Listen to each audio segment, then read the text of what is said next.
Oke, dalam sesi ini saya akan menyampaikan tentang sosiologi budaya, terutama dalam konteks human expression in cultural sociology. Jadi ini untuk online learning, pembelajaran di masa pandemi. Kita akan berangkat pada foto majalah Life Magazine di tahun 50-an sampai 60-an.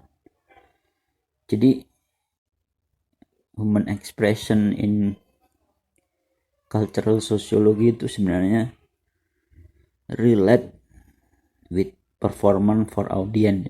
Jadi untuk performansi kepada penonton atau interaksi antar social group by any media. Jadi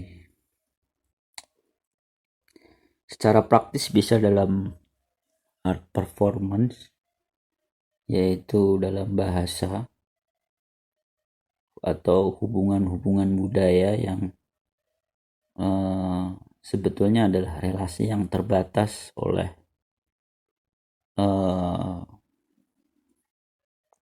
media dengan audiens tentu saja. Atau kalau dalam video ini relasi yang terbatas antara video maker dengan audiens, atau mungkin dalam hubungan bisnis bisa dibilang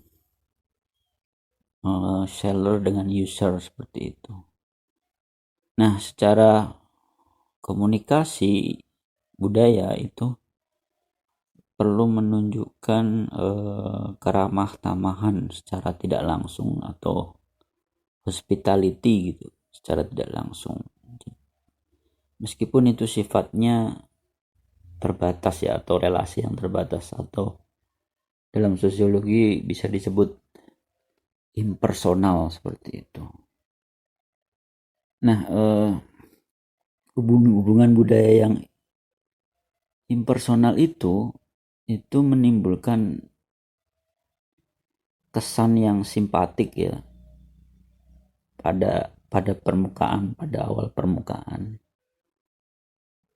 Kemudian ke tahap empati yang lebih dalam. Jadi ada yang simpati, pertama yang tahap fase permukaan, yang kedua adalah tahap empati. Nah, dialektika antara simpati dan tahap empati ini itu menimbulkan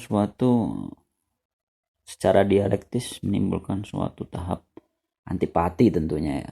Tapi itu tentu saja dihindari oleh setiap individu atau setiap aktor, setiap orang, person atau people, group people.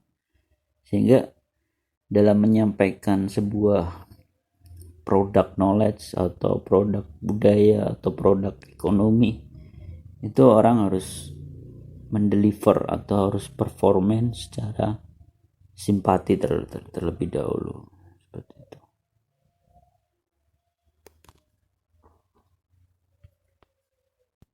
Oke, saya garis bawahi dahulu. Pertama, impersonal di sini dimaksudkan karena sosiologi itu merupakan produk ilmu pengetahuan modern ya, yang demand pada tahun-tahun 80-an seperti itu. Sehingga muncul konsep impersonal yang sebetulnya merupakan konstruksi modernitas yang bertujuan untuk mendeskripsikan relasi yang terbatas. Nah, jadi dalam human expression itu ada impresi awal atau reaksi yang berkesan yang bertujuan untuk mengundang simpati karena berhubungan dengan perkenalan dua individu atau lebih dari media kepada grup audiens, seperti itu.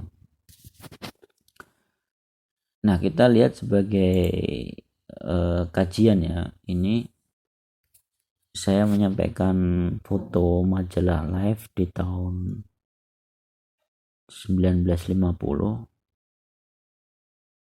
di mana editornya itu memberikan headline berjudul The New Nation of Indonesia, dan di bawahnya ada foto keluarga Bung Karno dan Bu Fatmawati, dan model dari cover foto ini, cover majalah ini dipotret oleh fotografer bernama Henry Carter Bresson. Jadi si Henry ini memotret perempuan yang pada masanya, pada tahun 50-an itu memang familiar seperti itu, dengan busana, kebaya, dan kerudung. Nah, kebaya dan kerudung itu merupakan busana yang semasa itu sangat familiar dan tentu saja menjadi sangat simbolik bagi masyarakat Indonesia semasa itu dan masyarakat luar negeri seperti itu, bahkan hingga sekarang.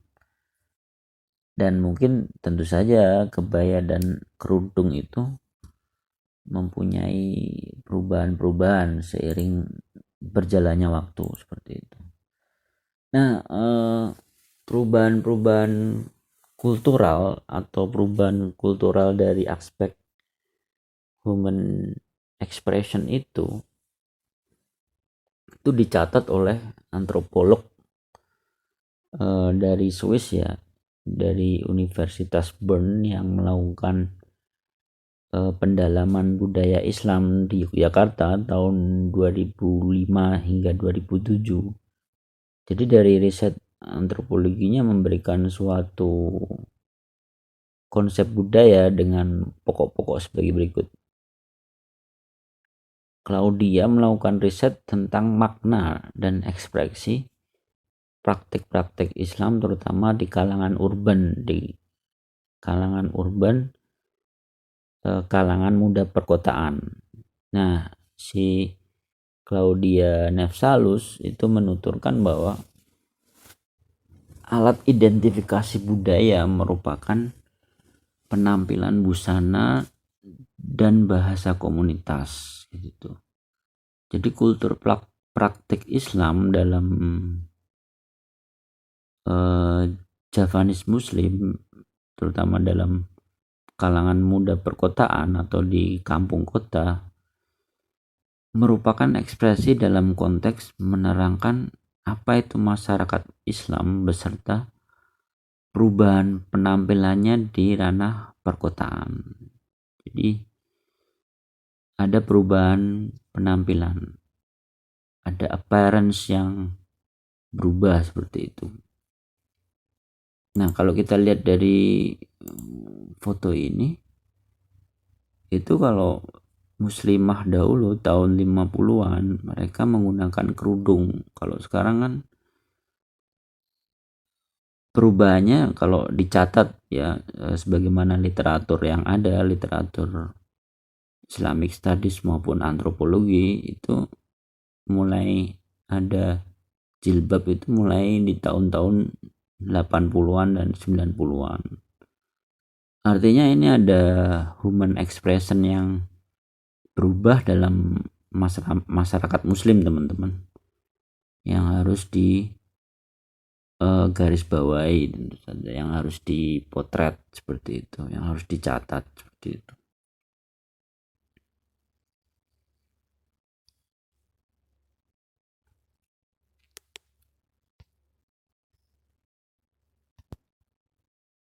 Yang perlu dicatat ya, yang perlu dicatat. Nggak harus dicatat sih, tapi yang perlu dicatat. Jadi dalam perubahan kultural itu terhadap komunitas ya, terhadap masyarakat, itu terdapat pergantian simbol gitu yang menarasikan pergantian atau perubahan dari busana Jawa ke busana Muslim sebagai ungkapan nih, sebagai contoh aja seperti itu. dalam kajian ini. Nah, kalau secara human actor, secara human agency itu, ini kan sebenarnya intinya adalah human expression ya, walaupun itu bisa berdasarkan moralitas dan norma masyarakat setempat seperti itu.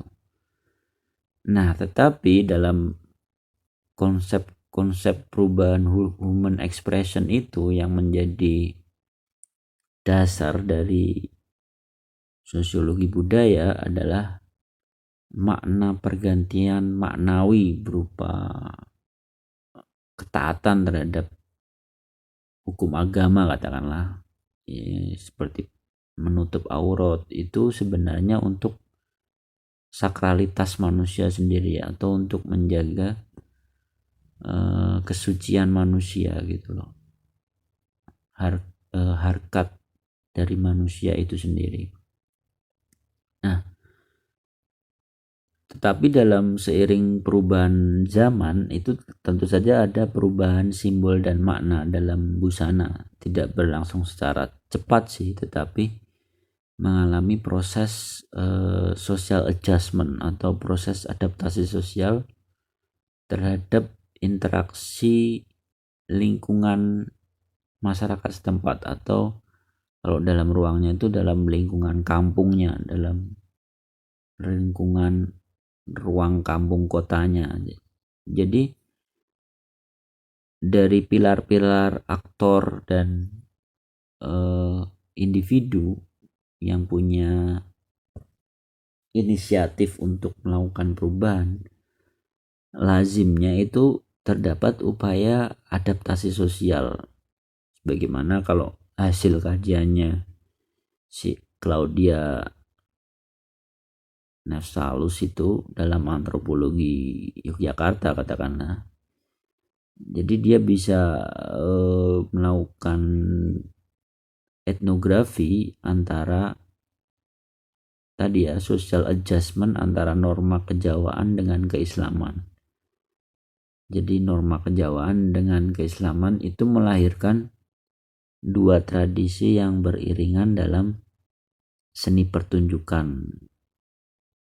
Misalnya dalam komunitas masjid kampung itu yang saya catat dalam tesis saya, katakanlah, itu ada seni memanah Jawa dan pertunjukan menyanyi senandung Islami gitu. Nah, kedua tradisi pertunjukan ini terekam dalam sejarah komunitas sekaligus menjadi penanda perubahan tradisi Islam urban di Jawa. Jadi ada potret-potret perubahan simbol makna antara kedua norma yang itu akhirnya ujungnya adalah menandakan keterlanjuran komunal seperti itu dari norma-norma Islam yang baru atau revivalisme Islam gitu kan. Seperti tadi kita melihat identifikasinya adalah kapan sih perubahan kerudung ke jilbab. Nah, dicatat oleh antropologi itu tahun-tahun 1980-an. Nah, kemudian itu menjadi suatu konsep norma yang disebut sebagai revivalisme Islam gitu. Nah, tetapi norma revivalisme Islam itu masih bisa dapat mengakomodasi tradisi Jawa meskipun secara simbolik, secara signified seperti itu. Nah, jadi tesisnya itu menjadi dua tadi, yaitu melahirkan dua tradisi yang beriringan dalam seni pertunjukan komunitas muslim seperti itu. Itu hanya berdasarkan dari konsep human expression yang menjadi dasar dari sosiologi budaya seperti itu.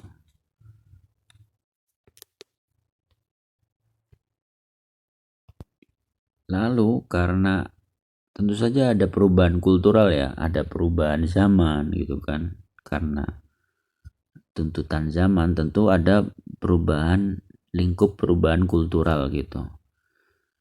Nah, lingkup perubahan kultural ini merupakan konsep yang bersumber dari ekspresi praktik Islam, yaitu penampilan dalam menutupi aurat sekaligus penyesuaian mode terhadap aktualisasi tren bagi muslimah perkotaan seperti itu. Nah, aktualisasi tren ini menjadi proses transformasi dan adaptasi dari busana kejawaan ke busana muslim gitu yang berciri khas Arabisasi, katakanlah seperti itu.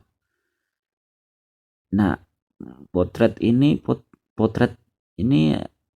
menjadi perubahan yang signifikan teman-teman, karena ternyata ada ya perubahannya ya seperti itu secara kultural itu yang perlu digarisbawahi.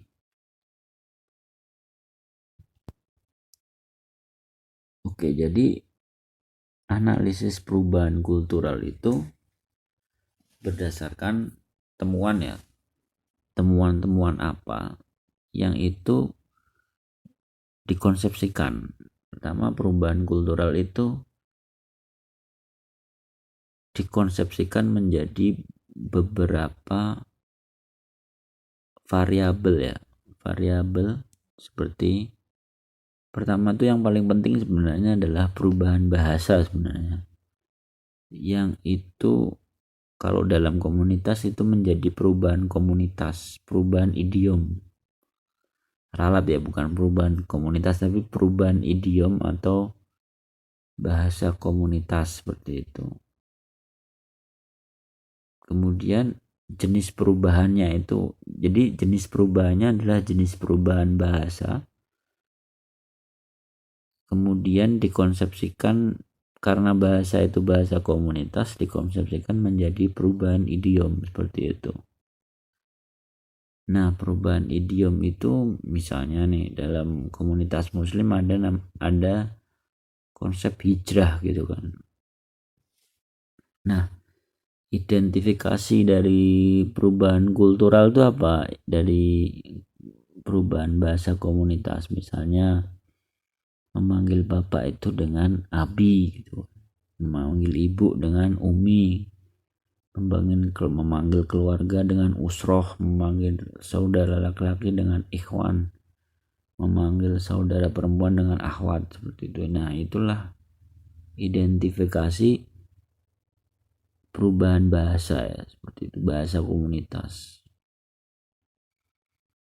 Nah, kemudian si Claudia Nefsalus itu memberikan konsep-konsep lagi, seperti ada perubahan isu, ada perubahan perilaku, dan perubahan penampilan seperti itu, yang itu masing-masing punya identifikasi perubahan kultural seperti itu.